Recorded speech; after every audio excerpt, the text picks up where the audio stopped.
नई समीक्षा। प्रथम विश्व युद्ध के बाद विचारों में एक क्रांतिकारी परिवर्तन हुआ जिसका असर कला, साहित्य, दर्शन और संस्कृति पर पड़ा था। 20वीं शती के प्रथम चरण में आलोचना की कुछ ऐसी प्रवृत्तियां विकसित हुई जो परंपरागत साहित्यिक अभिरुचि एवं कला मूल्यों में मौलिक परिवर्तन का संकेत दे रही थी। 20वीं शताब्दी के पूर्वार्ध में ही नई समीक्षा की चर्चा आरंभ हो गई थी। इसका मूलाधार था कृति की समीक्षा, न कि साहित्यकार की आलोचना। कविता को एक वस्तु मानते हुए उसके रूपात्मक विश्लेषण पर बल दिया गया और इस बात पर भी बल दिया गया कि ऐतिहासिक, सामाजिक एवं नैतिक धारणाओं को कृति पर थोपने के बजाय समीक्षक को कविता की संरचना के विश्लेषण पर ही ध्यान देना चाहिए और ये देखने का प्रयास करना चाहिए कि उसके रचनात्मक अवयव कितनी सुगढ़ता के साथ परस्पर आबद्ध है। इस प्रकार नई समीक्षा में विशेष बल विषय वस्तु पर न रहकर रूप संरचना पर आ गया और किसी भी कृति के अर्थ विधान और शब्द विधान को ही सर्वाधिक महत्व दिया गया। अतः समीक्षा में जो ये नई समीक्षा थी उसमें विषय गौण हो गया और कला प्रधान हो गई। जहाँ स्वच्छंदतावाद में काव्य को व्यक्तिगत रागात्मक अभिव्यक्ति, अनुभूति की प्रस्तुति, भावावेगों का सहज उच्छलन माना जाता था, वही काव्य को मुख्य रूप से कलात्मक संरचना या कलात्मक रचना नहीं माना गया। इलियट ने स्पष्ट किया है कि कविता की सार्थकता का आधार ही रूप बन गया, अर्थ पीछे छूट गया। कविता में शब्द विधान, भंगिमा, प्रतीक, रूपक आदि शिल्पगत बारीकियों पर विचार हुआ और डुल्मे ने तो यहाँ तक कह दिया कि संरचना की काव्य की उत्कृष्टता का आधार है, अर्थात जो संरचना है वही किसी भी काव्य की उत्कृष्टता का आधार होता है, ऐसा उन्होंने कहा। कविता के मूल्यांकन में उसके रूप, विधायक तत्व, विभिन्न घटक, उपकरणों का ही महत्व रह गया, शेष सब पीछे छूट गया। काव्य भाषा पर भी विचार हुआ जिसमें शैली विज्ञान को विशेष उपयोगी समझा गया तथा काव्य समीक्षा की शैली भी वैज्ञानिक हो उठी।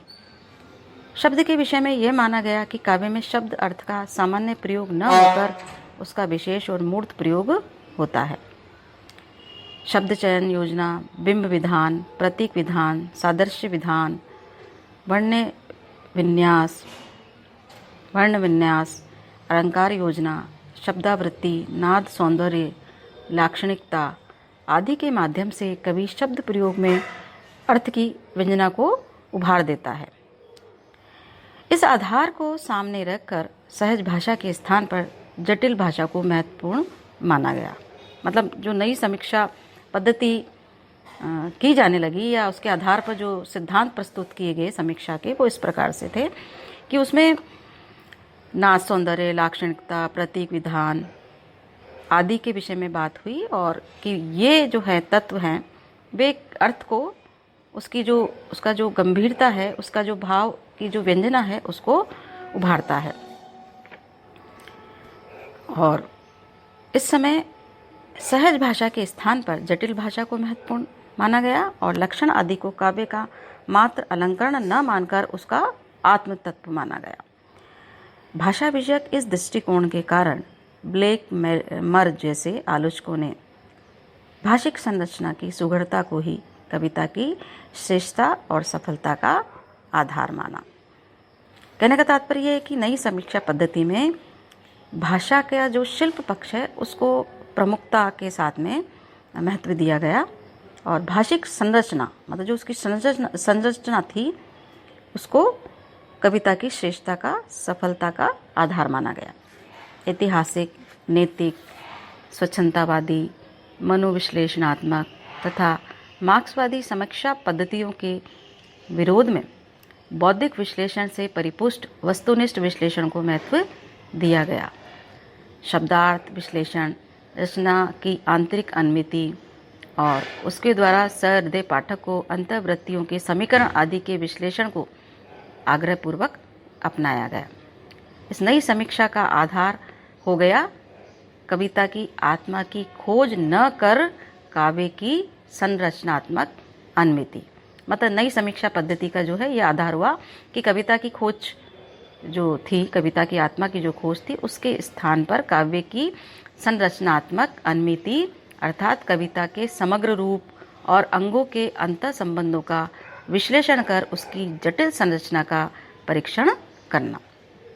मतलब उसकी जो संरचना थी उसकी जटिलता पर अधिक उस पर जोर दिया गया, उसका परीक्षण पर अधिक जोर दिया गया। काव्य भाषा के सौंदर्य तत्वों तनाव, अनेकार्थकता, सार्वभौमूर्त विधान और अर्थ छाया, रूपक, बिंब, प्रतीक आदि का विश्लेषण और उनमें विद्यमान अन्विति सूत्रों को खोजना ही आलोचक का कार्य माना गया। शैली विज्ञान और अर्थ विज्ञान से प्रभावित ये समीक्षा पद्धति सब कुछ छोड़कर संरचना विधान पर ही केंद्रित हो उठी और समीक्षा का कर्तव्य निर्धारित करते हुए लियो स्पिट्जर ने कहा कि कविता रचना का आधार शब्द ही है। ये शब्द अपने सामान्य अर्थ को सुरक्षित रखते हुए कवि प्रतिभा के जादू से छंद के सांचे में ढलकर अतिशय अर्थ की सिद्धि कर लेते हैं और इस अर्थ परिवर्तन की विधि का विवेचन करना ही आलोचक का कर्तव्य है। आगे देखिए कि सन 1911 में J.E. स्पिंगार्ड के लेख द न्यू क्रिटिसिज्म में इस शब्द का सर्वप्रथम प्रयोग हुआ, पर उसको निश्चित रूप देने का श्रेय जॉन क्रो रैनसम को है, जिनकी पुस्तक द न्यू क्रिटिसिज्म 1941 में सामने आई। जहाँ तक अन्य जो है प्रश्न हैं उसमें जो है आप देखिए कि कुछ समीक्षक इसको प्रारंभ कालरिज से मानते हैं। आधुनिक युग में T.S. Eliot, I.A. Richards, John Crowe Ransom अधिक महत्वपूर्ण है नई समीक्षा पद्धति के अंतर्गत। इस सिद्धांत की झलक पूर्व प्रचलित सिद्धांतवादों कला के लिए अभिव्यंजनावाद, बिंबवाद में भी देखी जा सकती है।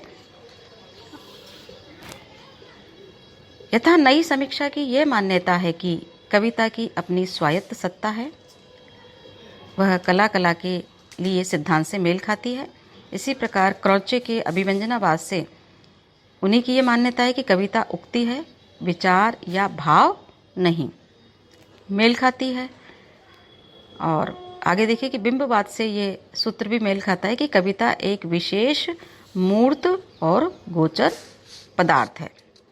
तो इससे ये सब चीज़ें इनके सादृश्य जो मानी गई उसमें बिंब आदि जो है, प्रतीक है, रूपक है, इन सब को खोजना एक आलोचक का कार्य इसमें माना गया। नई समीक्षा पद्धति में, नई समीक्षा पद्धति के जो बुनियादी जो आधार थे, जो सिद्धांत बनाए गए, उनमें ये चीज़ें प्रमुख रूप से हमारे समक्ष प्रस्तुत हुई। अब इस सिद्धांत जो नई समीक्षा पद्धति है उसकी अवधारणा को हम देखें तो ये बात भी कही जाती है कि नई समीक्षा की अवधारणा के संबंध में आलोचकों में मतभेद है। शांति स्वरूप गुप्त देखिए क्या कहते हैं। वे सब मानते हैं कि आलोचक का कार्य है कृति के समग्र रूप और अंगों के अंतः संबंधों का विश्लेषण कर उसकी जटिल संरचना का परीक्षण करना। काव्य शरीर की जीवंत प्रक्रिया का अध्ययन करना, काव्य भाषा के विभिन्न सौंदर्यों का पाठ विश्लेषण और करना और ये बताना कि उन तत्वों में कविता का या उन तत्वों से कविता का सौंदर्य कितना बढ़ गया है। छंद और लय का अध्ययन करना और ये बताना कि उनके कुशल प्रयोग द्वारा किस प्रकार से अर्थ गौरव समृद्ध हुआ है। काव्य का भावन कराने के लिए असंगत अर्थ में क्या करना, संगति बिठाना और अनुत्पन्न अर्थ को फिर से उत्पन्न करना। पाठक के चित्त में काव्य जन्य जो अनुभूतियां हैं, उसकी जो काव्य भाषा का जो मर्म है उसका उद्घाटन करना। ये सब बातें जो हैं शांति स्वरूप गुप्त की मान्यता है कि वो जो आलोचक का क्या कार्य है, ये संपूर्ण कार्य एक आलोचक के हैं जब वो समीक्षा करता है, मतलब कृति को समग्र रूप के साथ में जब उसका परीक्षण करता है तो ये सब प्रमुख जो तत्व उसमें पाए जाने चाहिए, या इनकी वजह से किसी भी कविता में जो है उसका सौंदर्य बढ़ जाता है। जैसा कि अभी स्पष्ट किया गया कि छंद और लय का अध्ययन करना और ये बताना कि उनके प्रयोग द्वारा किस प्रकार से अर्थ गौरव समृद्ध हुआ गया है, और काव्य का भवन कराने के लिए जो असंगत जो अर्थ है उसमें संगति बिठाना, ये सारी चीज़ें विशिष्ट थी। अब आप देखिए कि कृति का जो महत्व है, इस समीक्षा पद्धति में कृतिकार उसके परिवेश को महत्व न देकर मात्र कृति को ही महत्वपूर्ण माना गया और उसकी समीक्षा के लिए सम्यक समीक्षा पर बल दिया गया, और रचनाकार के व्यक्तित्व, जीवन वैशिष्ट्य, चिंतन, दर्शन, भाव, विचार तथा उसके परिवेश कौन सा, ऐतिहासिक, सामाजिक, आर्थिक, सांस्कृतिक आदि की चिंता नहीं की गई, और काव्य में नीति, उपदेश, कथन जैसे तत्वों की उपेक्षा की गई।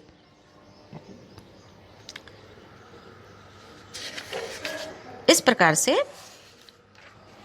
कृति का महत्व उन्होंने बताया कि समीक्षा पद्धति में कृतिकार उसके परिवेश को महत्व न देकर के कृति को ही महत्वपूर्ण माना गया है।